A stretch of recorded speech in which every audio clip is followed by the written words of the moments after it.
आप देख रहे हैं आज की सत्ता। हेलो दोस्तों, क्या हाल है। तारीख आज 22 जून 2025, दिन संडे रविवार हो गया, हिंदी तिथि द्वादशी। और आइए अब बात करते हैं आज के मुख्य समाचार में देश भर की तमाम बड़ी खबरों पर नजर डालते हैं। देखिए, नोएडा में 29 जून को होगा फैशन शो, महिलाओं के आत्म विकास को मिलेगा मंच। महिला सशक्तिकरण और पर्सनालिटी डेवलपमेंट को समर्पित संस्था रीगल सॉरी प्रोडक्शन 29 जून को महागुन मार्ट नोएडा में एक भव्य फैशन शो का आयोजन करने जा रही है। इस कार्यक्रम का आयोजन शिखा मल्होत्रा और रचना गुप्ता के नेतृत्व में हो रहा है। शिखा मल्होत्रा, जो कि मिसेज नोएडा 2023 रह चुकी हैं, एक professional fashion model, dance choreographer और जुम्बा फिटनेस ट्रेनर हैं। उन्होंने इस इवेंट के जरिए महिलाओं को मंच देने की पहल की है। शो में हिस्सा लेने वाली प्रतिभागियों को इवेंट से पहले विशेष ग्रूमिंग सेशंस दिए गए, जहां उन्हें सिखाया गया कि किस तरह आत्मविश्वास के साथ चलना, बोलना, खड़े होना और मुस्कुराना चाहिए। साथ ही प्रतिभागियों की खूबियों को भी निखारा गया, जैसे डांस, सिंगिंग, शायरी, क्विज और इंटरव्यू स्किल्स। इस इवेंट के जरिए न केवल प्रतिभाओं को मंच मिलेगा, बल्कि महिलाओं को अपने व्यक्तित्व को पहचानने और निखारने का मौका भी मिलेगा। कार्यक्रम को लेकर प्रतिभागियों और आयोजकों में खासा उत्साह देखा जा रहा है। फैशन शो के माध्यम से महिलाओं की इनर स्ट्रेंथ और आउटर ग्रेस दोनों को दर्शाने का प्रयास किया जा रहा है। ओके, तो आप करते क्या है थोड़ा सा? Actually, we just right now we thought that we should do something for a women's development program. So we are just doing the events. So the first time we are providing some beauty pageant show and some energy and strength program for women also. So we are announcing our upcoming first in the Law City. This is Law City Queen. Okay, nice. And आप क्या करते हैं? We are both the same thing. I think this is our first event, which is going to be held in Law City 1 and 2. And the main, I think the main thing is like for this event, we just want to encourage all housewives, so that they can encourage themselves and they can motivate themselves for this kind of programs and events.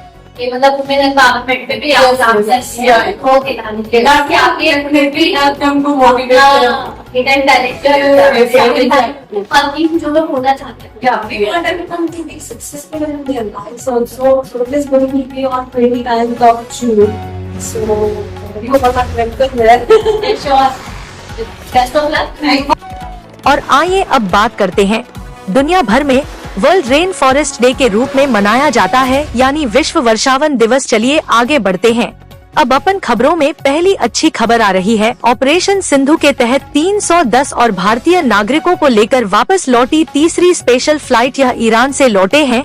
भारतीय नागरिक यहां आने पर इन्होंने हिंदुस्तान जिंदाबाद के नारे भी लगाए। अभी आपको पता होगा, इजराइल ईरान के बीच जो जंग चल रही है, तो तीसरे चरण में ईरान से 310 और भारतीय नागरिकों को वापस स्वदेश लाया गया। अब तक टोटल 827 भारतीय नागरिक अपने वतन लौट चुके हैं। प्लेन से उतरते ही वंदे मातरम के नारे लगाए। जो ईरान की राजधानी है तेहरान, जहां इजराइल अभी सबसे ज्यादा हमले कर रहा, तो वहां से इनको भारत लाया गया, और वह भी ईरान की ही फ्लाइट के जरिए। जो ईरान की विमानन कंपनी है महान एयर, जिसका नाम है, उसके जरिए दिल्ली पहुंचा यह भारतीय यात्रियों का जत्था। वहीं खबर आ रही है कि अगर दुनिया के सभी खाड़ी देशों में युद्ध फैला, तो देश के 90 लाख भारतीयों की सुरक्षा भी दाव पर होगी। खास बातचीत में बोले नवदीप सिंह सूरी। यह संयुक्त अरब अमीरात और कुवैत में भारत के पूर्व राजदूत रह चुके हैं।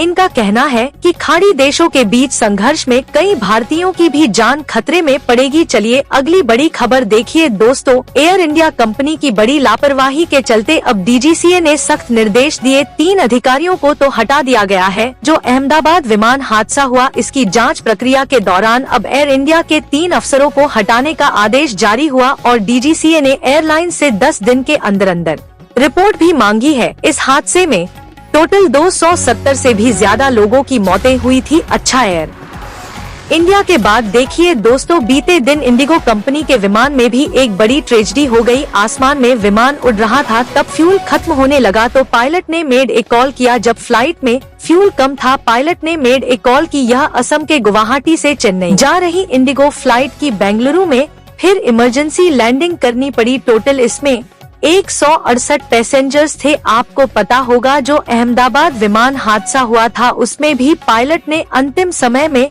मेडिकोल ही किया था, है ना। और इस हादसे के बाद तो आपके ध्यान में होगा कई सारी एयर इंडिया की फ्लाइट कैंसिल हुई और बिहार पटना एयरपोर्ट पर तो यात्रियों में भगदड़ मच गया इस बात को लेकर, क्योंकि एक बार फिर से एयर इंडिया की फ्लाइट्स कुछ पैसेंजर्स का लगेज लिए बिना ही पहुंच गई तो पटना एयरपोर्ट पर यात्रियों ने हंगामा भी किया। हालांकि एयरलाइन ने कहा कि हम घर तक पहुंचाएंगे आपका सारा सामान। एयर इंडिया ने अपने यात्रियों से कहा कि वजन ज्यादा हो गया था इसीलिए लगेज नहीं ला पाए। पटना एयरपोर्ट का रनवे छोटा है और बारिश हो रही थी इसलिए हैवी सामान नहीं आ सका। वैसे इस हादसे के बाद अब एयर इंडिया के निरीक्षणों और ऑडिट की भी जांच होगी। डीजीसीए ने पिछले साल 2024 से लेकर अब तक का ब्यौरा मांगा है। चलिए अगली बड़ी खबर देखिए। पाकिस्तान ने साल 2026 के नोबेल शांति पुरस्कार के लिए अमेरिकी राष्ट्रपति डोनाल्ड ट्रंप को भी नामित किया और इस नॉमिनेशन में डोनाल्ड ट्रंप को लेते हुए पाकिस्तान ने कहा कि भारत पाकिस्तान के बीच जंग रोकी है, इसलिए अमेरिकी राष्ट्रपति ट्रंप को नोबेल शांति पुरस्कार मिलना चाहिए। हालांकि अमेरिका के राष्ट्रपति ने कहा कि मैं कुछ भी कर लूं तो भी मुझे नोबेल नहीं मिलेगा। वहीं ट्रंप की इन हरकतों पर जम्मू कश्मीर के मुख्यमंत्री उमर अब्दुल्ला भी बोले कि डोनाल्ड ट्रंप को सिर्फ अपनी परवाह है, हम उन्हें दोस्त जैसा मानते थे। पाकिस्तानी आर्मी चीफ मुनीर को लंच के बुलाने के मामले पर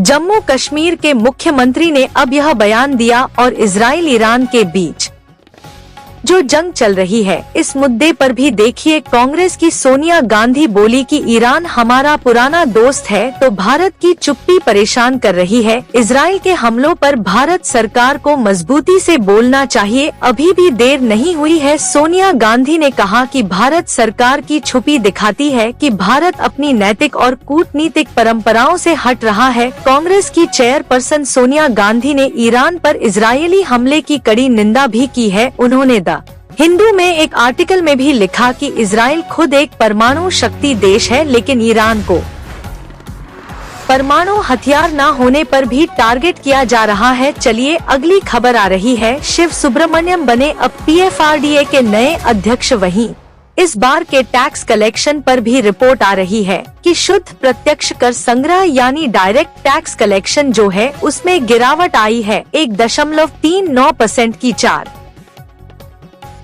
लाख करोड़ पर पहुंचा टैक्स कलेक्शन। और बड़ी खबर देखिए, गृह मंत्री अमित शाह ने कहा कि पाकिस्तान करेगा अब पानी की भुखमरी का सामना, सिंधु जल समझौता स्थगित ही रहेगा। जम्मू पहलगाम हमले के बाद जो भारत सरकार ने इस समझौते को कैंसिल किया था तो उस पर एक बार फिर से अमित शाह का कहना है कि यह समझौता अब कभी बहाल नहीं किया जाएगा।